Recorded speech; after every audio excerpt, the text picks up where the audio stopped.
Good evening, everyone. Welcome to the live stream. Um, there's nobody here yet, but hopefully you're watching this at a later time. Um, just a little thing before I actually get started. A friend of mine's father was rushed into hospital in the middle of the night, had a major cardiac event, and I've been messaging throughout the day, so you might hear my phone go off, and they may actually ring me, which I'll end the live stream. I'll apologise, and I'll end the live stream at that point. Um,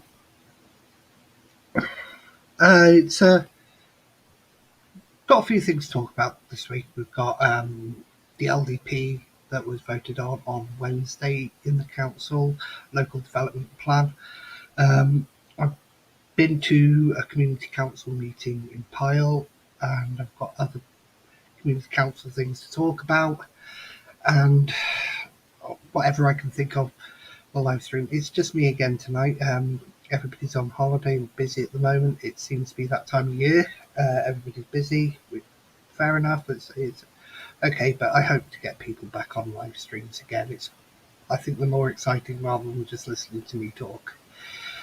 Anyway, I'm going to get into it. I'm not going to start with the LDP today. I'm going to start with community councils.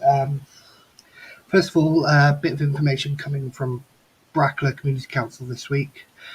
First of all, Councillor Fran Sullivan stepped down from her position as councillor, which has now created a vacancy on Brackler Community Council. I don't know whether it's going to be co-opted or an election is going to be called for this vacancy at this point, because it's only information that's come out this week. So if you're interested in becoming a community councillor in Brackler, keep an eye out for that. You do have to live within 2.5 miles as the crow flies, I believe the requirements are, of the very edge of Brackler's boundary. So if you're interested, keep an eye out for that. Check their website, and just keep general eye out for things. The other thing this week is I actually attended a community council meeting in Pyle as an observer, as a member of the public, because now I'm living in Kennelly for the time being. I can just walk up to Pyle and go watch their community council meetings. I can do the same in Kennelly. They've got one this week, and which I'm trying to go to and see what happens. First of all, thank you to the councillors, the staff at Pyle Community Council for the generous welcome you gave me this week and letting me ask questions and even asking my what I thought at the end for feedback, which was great. It's great to see you all in action, and I can see the passion to do things for the community of Pyle and Kenwick Hill, to try and make the area better. It was very fascinating to go see. As you know, I'm a community councillor in Coity, and I can compare it to Coity. There's not too much difference in the way things are done, in the way the councillors work and talk and debate things among themselves. There's not much difference there. I have been to Anasalja Community Council meetings before and St Bride's, because I was on both of them. Anasalja's different. There was because that it was always attended by public. There's a lot of attendance by public to those meetings, with everything that went on before 2017 with the previous clerk and the previous council. So that's attended a lot, and that was great. But going back to Pyle, it's not much different to Coity in terms of how things are discussed and how things get done. It's very relaxed. It's not intense. There's no politics that seem to be, even though there are different politics within the council. Politics seems to have no place there, and it's good that everybody's just working towards a common goal of making the community better. I've got a couple of notes that I took during the meeting about things that were discussed there and everything, and I'd just like to especially say thank you again to everybody who made me feel welcome. They had water, not just for the councillors, but for anybody who came and watched, and it was only me there that wasn't a member of staff or councillor. But it'd be nice if more people could attend community council meetings to keep an interest and keep things going. It's great. It'd be, but yeah, it was very good. So I'm going to talk about um, Pyle because, as I said, I attended the meeting. There's one thing that I found very familiar and very thing when they were discussing the subject, which I'll come on to in a minute, that there seems to be a frustration with BCBC and how quickly they get things done or how quickly they do things. It's a very slow process with BCBC. Even when you contact them, sometimes it takes a while to get back. We've noticed that in Coity, things can drag on when you're trying to get things done, trying to get things moving. Um, it's not the community councils that seem to be dragging on things when it comes to working with BCBC. It seems to be BCBC in itself that drag things out. That you don't get proper answers, or you have to go all around the houses to get the answer you're looking for, um, or it's just a question of taking time to move things along. And in some instances, it can take a long, long time.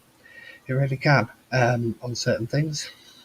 Anyway, I'm going to talk about a couple of things I picked up on the meeting. I've got the full agenda here, and it's actually available on their website as well, so you can go see what the agenda was, and I'm sure the minutes will be up at some point. Anyway,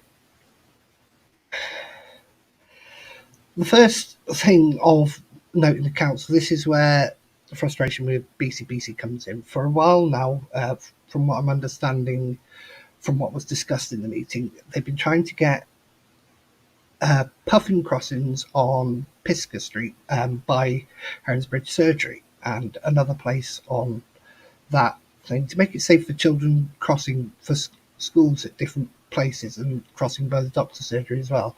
From what I understand, the council have put money aside to fund probably half of these crossings, and the rest is being funded, but it's supposed to be, I'm guessing they're looking for funding from BCBC.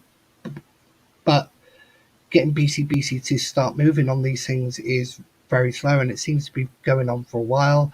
It's something they were discussing that it's obviously not going to happen this year now in this year's budget and what they have to do, and moving the funds for the crossing that they have in reserves ready for next year. It seems to be a common theme, and we see this at Coity as well with things we're trying to do.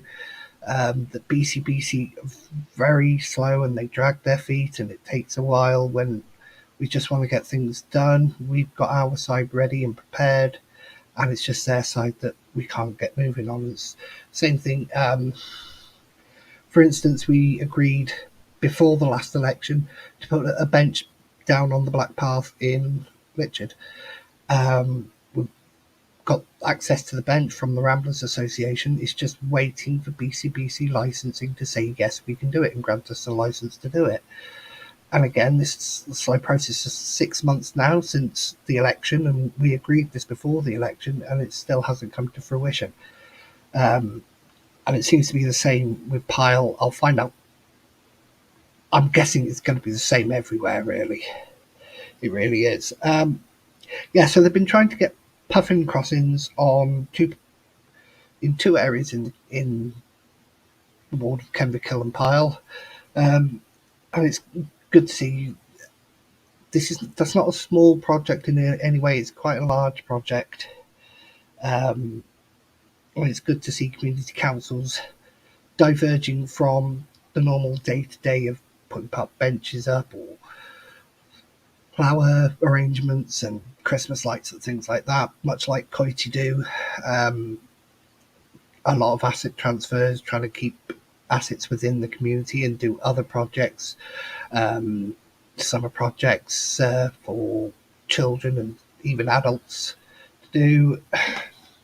It was good to see. So the puffin crossings that they've been off, I'm guessing they've been looking out for a couple of years now, and they've got to a point where the council can fund their part of it, and it's just waiting on BCBC to make all the arrangements for licensing, for getting the contractors, and for probably their part payment. I don't know whether Chemical are paying for it at all, but that's another thing. Another thing that came out of the meeting was an idea from a councillor at Radmore.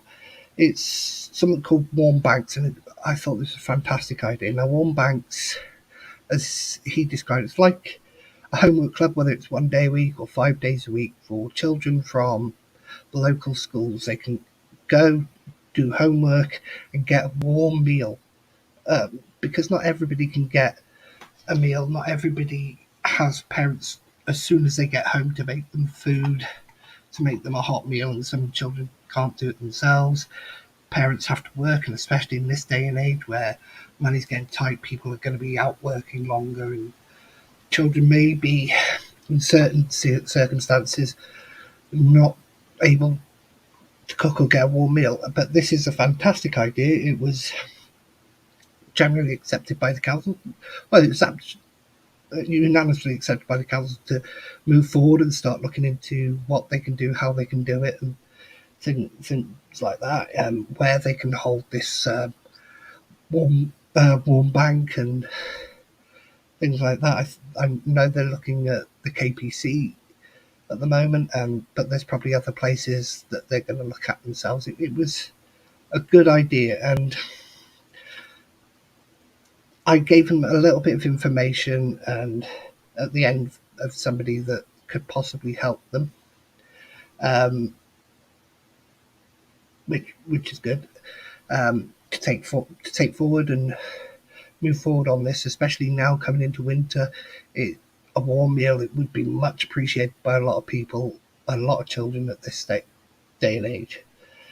Um, they resolved more floral containers for the ward, so there'll be more flowers. I know it's not everybody's cup of tea, and people think it's a waste of money, but there are people out there that like it, and it's good. It's part of the broken window theory that if you look after an area, people are more likely to look after it themselves as well, rather than if an area has been left go to ruin, people will just think, well, why should I bother?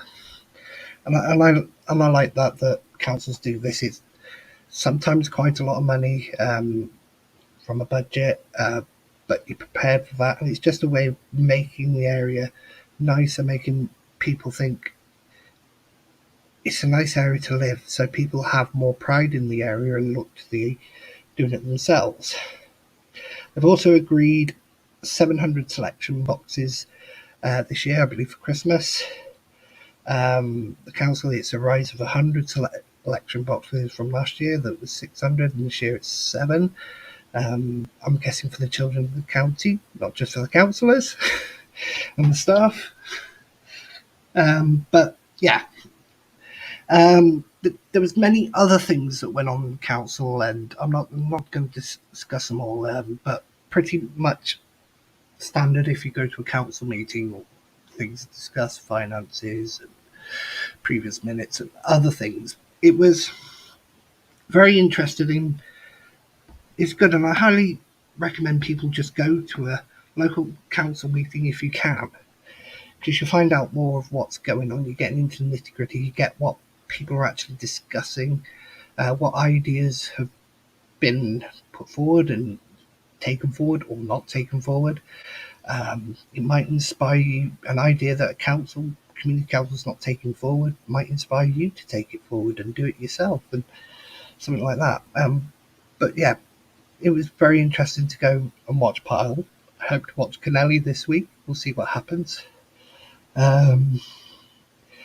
Yeah, so it was very good watching Pyle this week, and I look forward to going to another meeting. And it was a very generous welcome from the people there, and very warm, and they were very friendly. So don't be frightened about going to a meeting if you can go.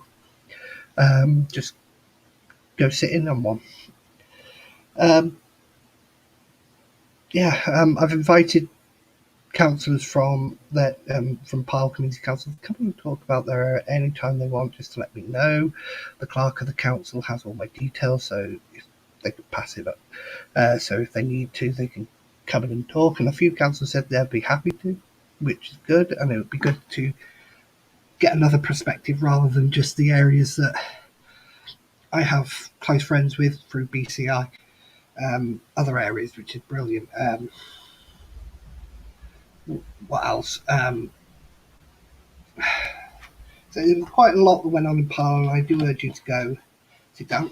There was one thing that caught my attention. There was a young student from Cumvic who are doing, I'm not sure if it's GCSE or A levels, but it's what they need is they need to find a wall to do in the local community, street art, basically like what Banksy does.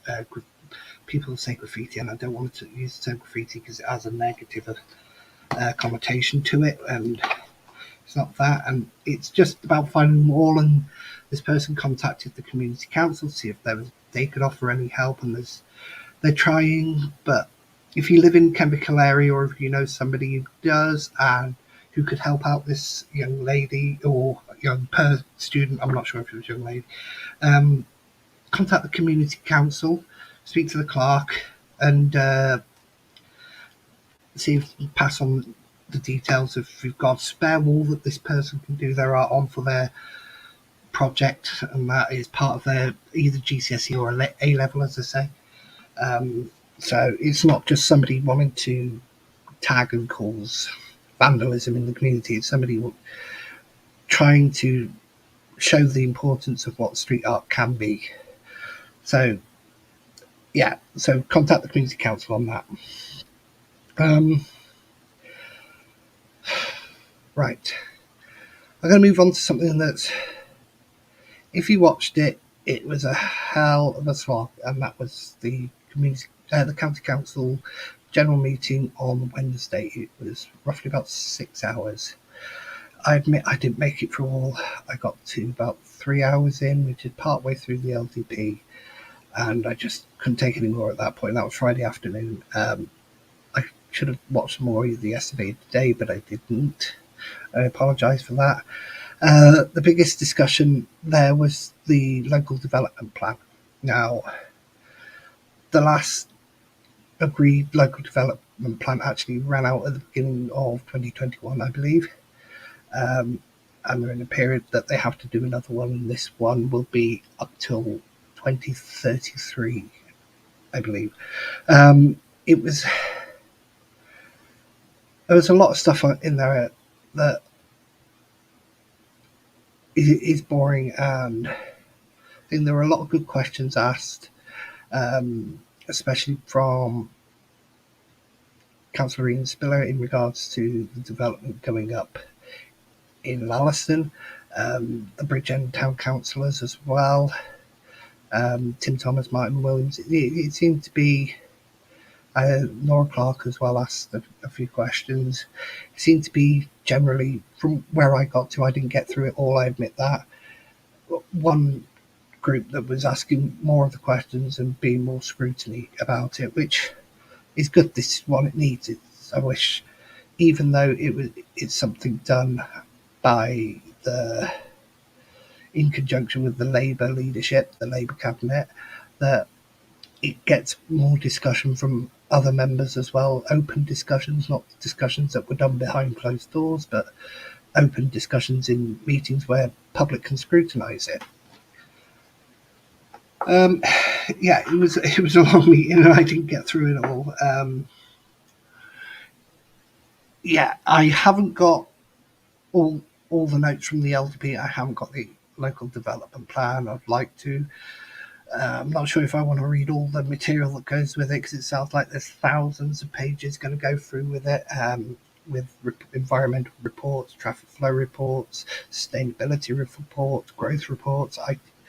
It sounds like a lot, and I don't envy any councillor that's had to wade through all that. I really don't, because it sounds like a lot of reading. The upshot was, this plan had to be agreed by the end of this month. If not, as was said in the meeting by the lady who was coordinating this plan for the council. I can't remember the name. I think it was Janice something. I really can't remember, and I apologise about that. Um,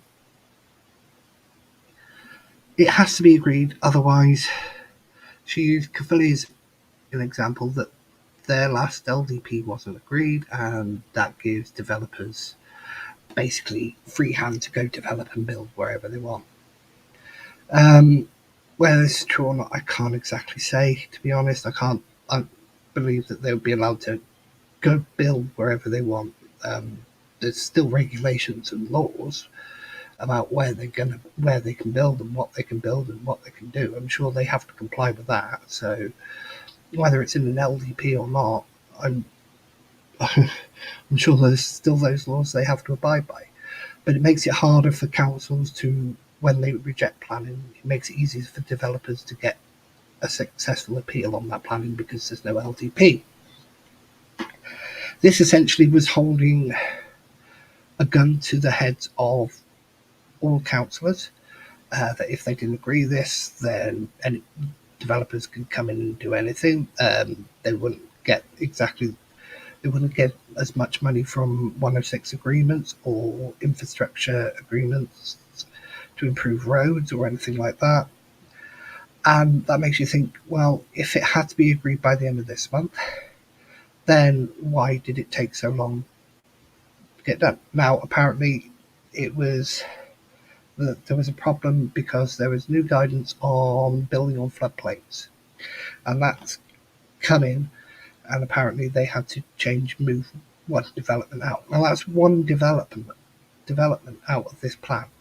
This guidance was known about September last year because that's when it was announced, and it came into force on the 1st of December. I looked it up today. Actually, it came into force on the 1st of September. Now, they only had to move, it only affected one development in the plan. So why is it taking this long? Some people argue it should have been done before the last council. Yeah, me personally, I think it should be done a whole year before. Because then, if people have got, councils got serious problems with it, and serious issues with what's going on with the development plan, that it gives time to adjust and people to give their opinions and councillors to give their full opinions and find a sensible compromise, not a this is what we're going to do, so tough cookies, you have to live with it. You've got to find a sensible compromise because it's not all about generating tax. I know we've got a housing shortage in this country and in this county. We need to build houses. That's fine. That's fair enough. I understand that. But sometimes you've got to think about, are these houses going in the right place? Personally, I don't think the housing development in the plan for Lalliston is the right place because you've got an air quality order on Park Street, the main feeder road into town from that way. And if you're building, I think it was 900 homes or somewhere around there in that area, that's only going to become worse. It was already bad enough that they agreed to build a wellness village by that road, a road that's got an air traffic order, quality order on it because of air pollution. And you're building a wellness village, somewhere where people go to see a doctor to get things, and keep them close to that. It didn't make sense. The increase in traffic would be even higher using Park Street and the surrounding Sunnyside and areas around there.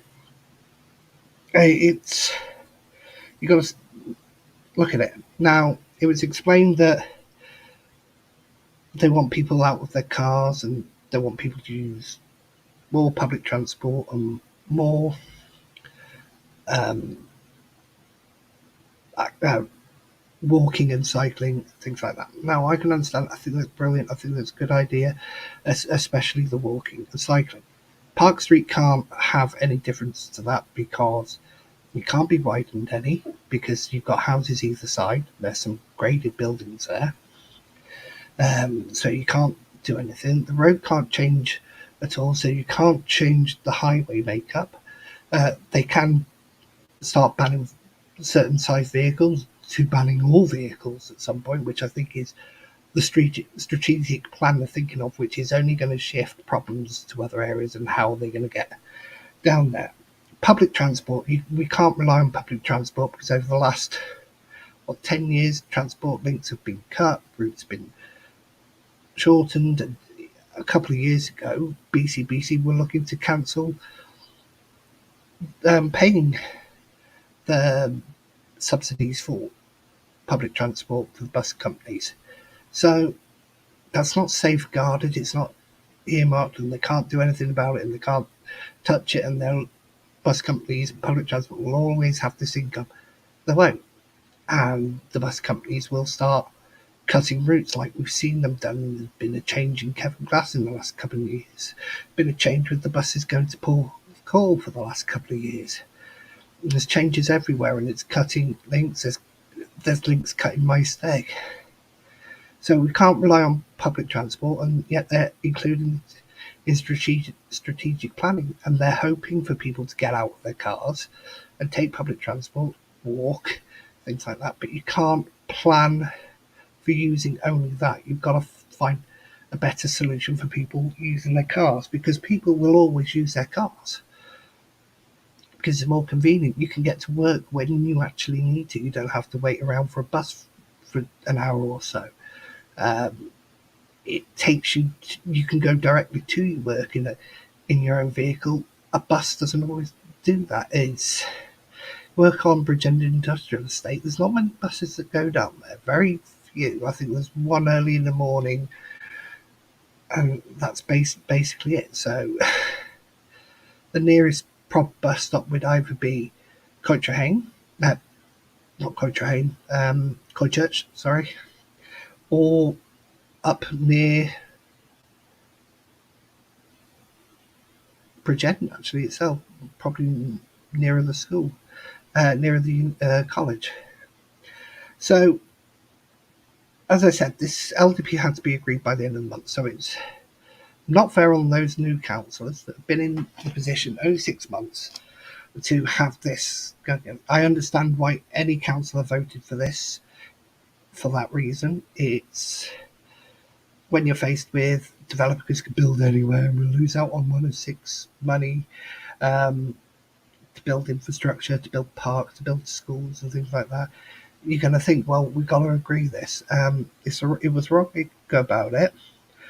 This vote absolutely proved that BCI doesn't have a whip. They don't not told the way to vote because some BCI members voted for it, some voted against it, depending on their own personal opinions and the opinions of what happened in their ward. So, if anybody ever worried that BCI were going to vote the same way on every subject, this first large vote, the vote that they were told in the council meeting will be the most important vote in their first in this 5-year term,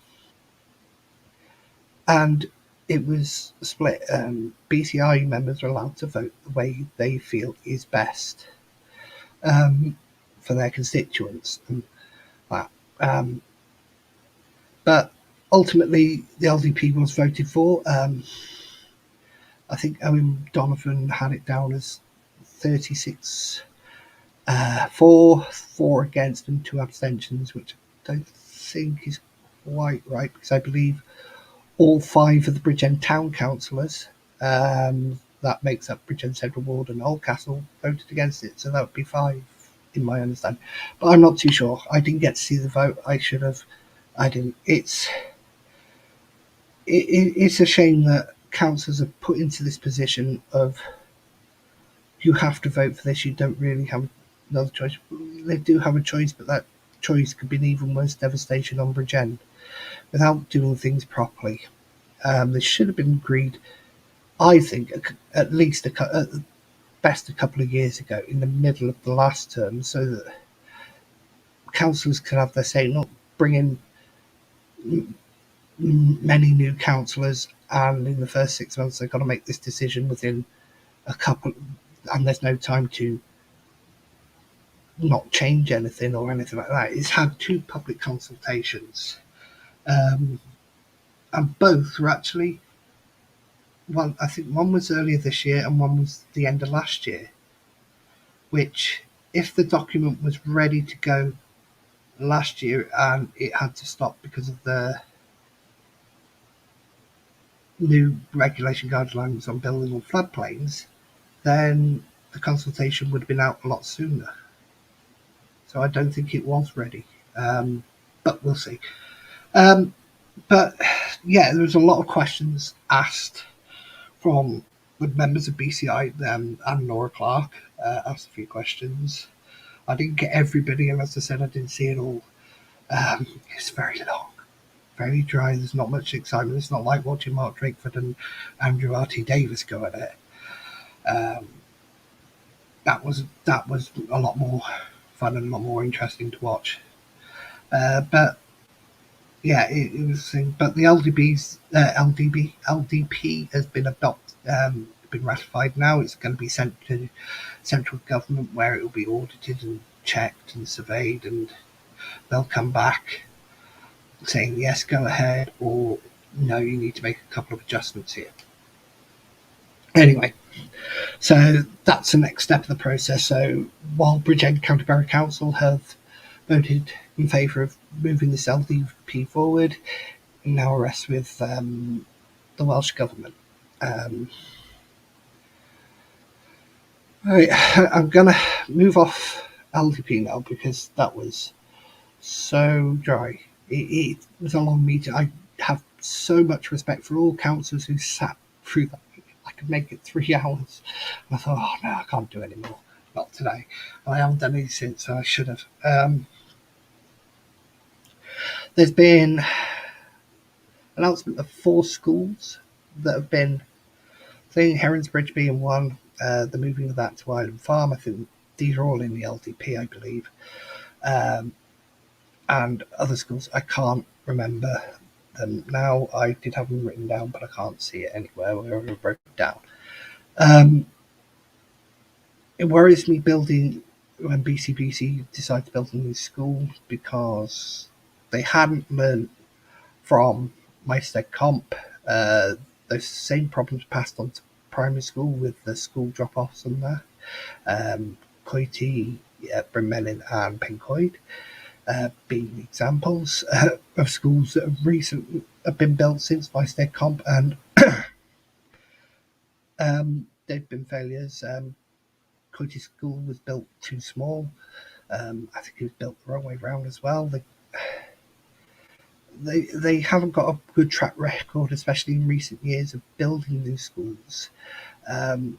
So I am a little worried about that, and I hope when it comes to the planning meeting that these things are properly scrutinised and properly talked about and voted only for when they're right, when they're proper solutions for school drop off and pick up is there, for the amount of people who are going to need to attend that school for future, because Sarah Murphy spoke about it the other week and the education minister came back that they've got a plan for future growth, not just immediate growth, but we're talking schools like this are going to be going for 20, 30, even 40 years, and population growth will be higher. Bridgend is the third highest population growth in Wales, I believe, behind Newport and Cardiff.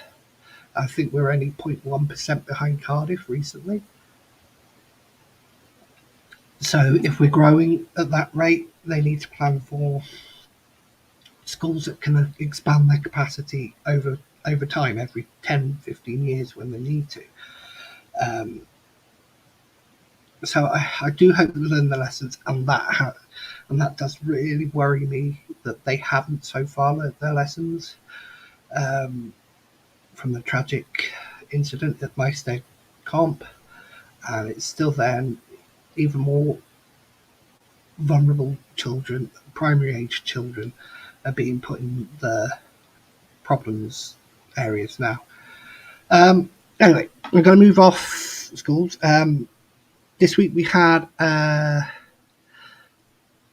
a sort of semi-announcement in an interview with Hugh David that Bridgend County Borough Council are facing a £20 million deficit where they're going to have to cut services.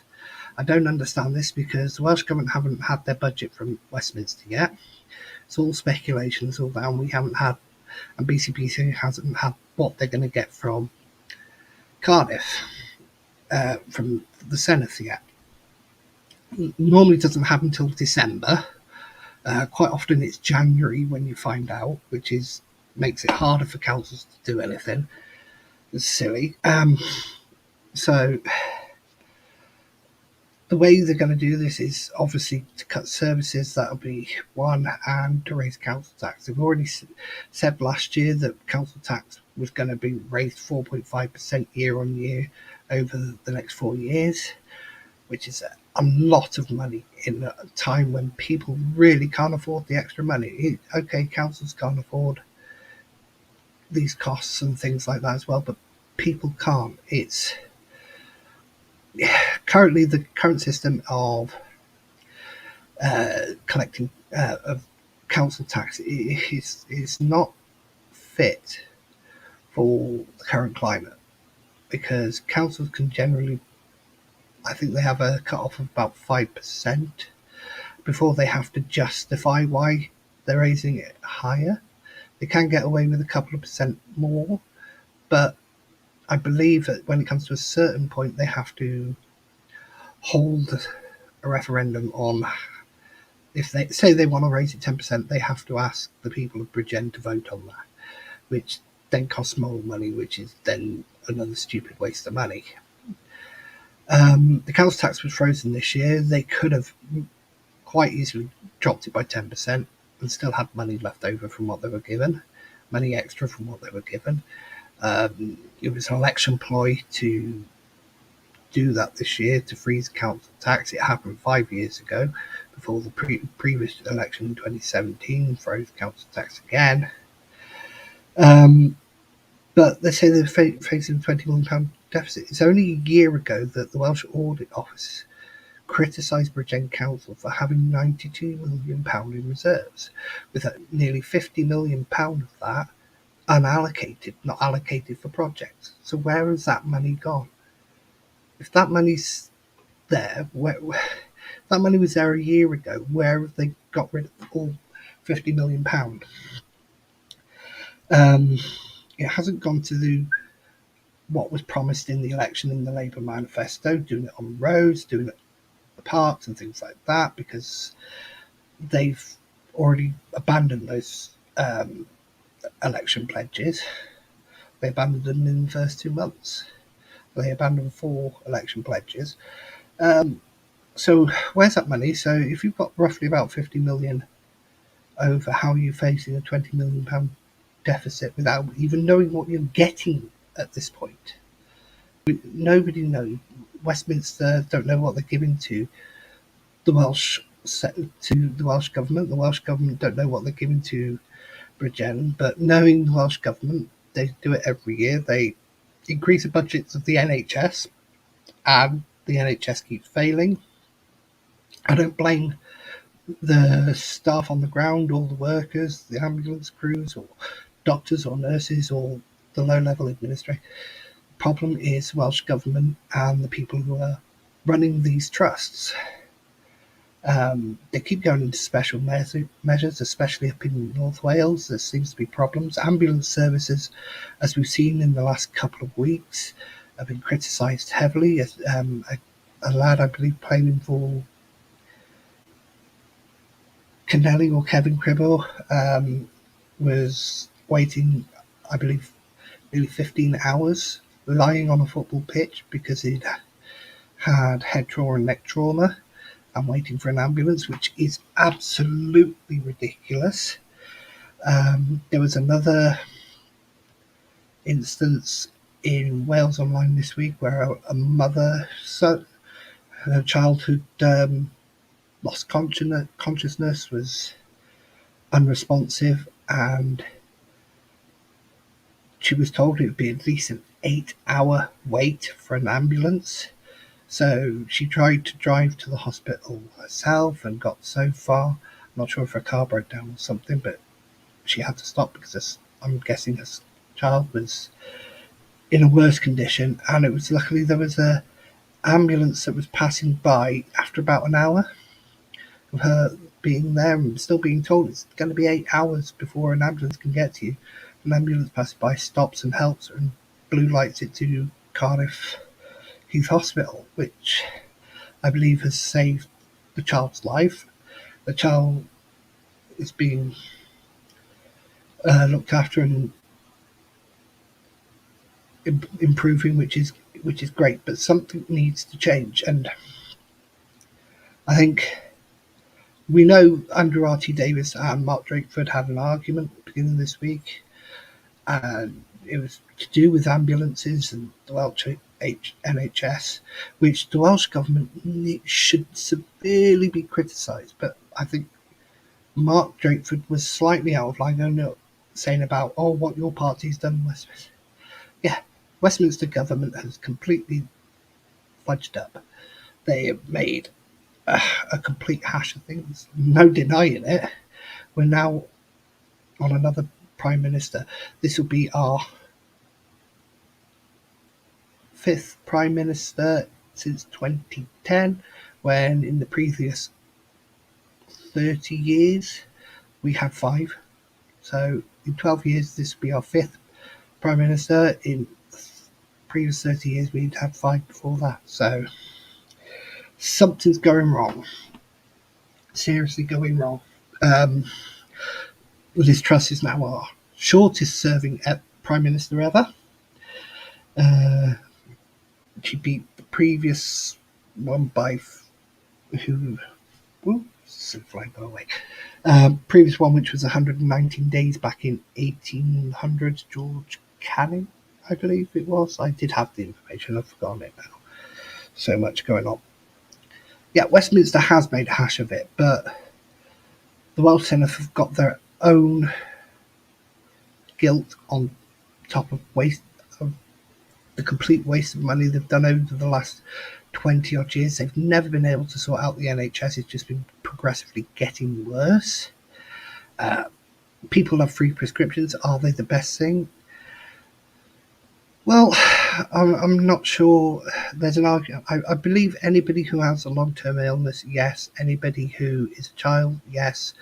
Pensioner, yes. Anybody who's working, earned his wage, I can understand paying for prescriptions. I can understand that, but it has to be the cost of the prescription, not make money. So that can save money. Unemployed, yes. It's just there's ways to do things, and I think they've lost control of the Welsh NHS. They lost control of the education system. They're trying something new again. So we'll see what that does. Not everybody's happy with the new system. There's been a lot of protests about it. But yeah, the problem is the county councils like Bridgend get affected by what goes on, the actual politics above local politics. They get affected, community councils and that county councils, and that's why people like me who are independent and things like that don't think politics should be in local county. It shouldn't. It should be about bettering the community, making the community better, and doing the best you can for the community with the resources you've got. It's not all about funding everything. It's impossible to fund everything, but there are ways to do things to make things happen. Yeah, it's as you can see, I'm struggling for words and I'm repeating myself a lot. Whoever it is there, I'm guessing it's Martin sat in his car watching the football with his son playing or training tonight. Good luck, Harry or Tom, whichever one you're with and whichever one Amanda's with. Yeah, these are shorter live streams at the moment. I haven't got much to talk about. I prefer it when other people come on because we can have more of a discussion. It goes on a bit longer and we're not just getting one old fart's opinion, which is mine. Um, I will say there's a point this week where I thought about giving up on this again. It's not been a great week for me. Still not great, but I'm trying to keep plugging through. I'm trying to keep going. It's not been easy these last 5 months. Internet up and down, moving from place to place, not having been settled, and being without my son on a regular basis. Having him with me is a big problem for me. I like to thank. There's a lot of people. I like to thank. I know some of you don't want to be named. I'm not going to name you. They are from parties. That's all I will say, and they check up on me regularly. How am I doing? Do you want to talk? Things like that. Martin and Amanda, Lisa, Lewis, Freya, Stephen, everybody in BCI have been absolutely fantastic. They've helped me. They've been there for me. I think they're more of a family at this point, and I'm glad for that. And everybody's got somebody they can turn to, and there's all groups out there like lads and dads that you can turn to. There's somebody to talk to. But if you've never got anybody to talk to, even if you don't know me, just drop me a line and I'll listen. I can't guarantee that I won't be bawling my eyes out, but I'll listen. And I'll help in any way I can. Anyway, I'm going to cut again a short again this week. But thank you for watching. Thank you for watching if you're watching later. Um, Thank you if you're watching on Dave. Try. Seems they're all doing that, saying that at the moment. Um, Enjoy your week. I hope to be back next week. I'll do a report on Canelli if I can get to go. If I can arrange other, move things around so I can get there. But enjoy your week. Ta.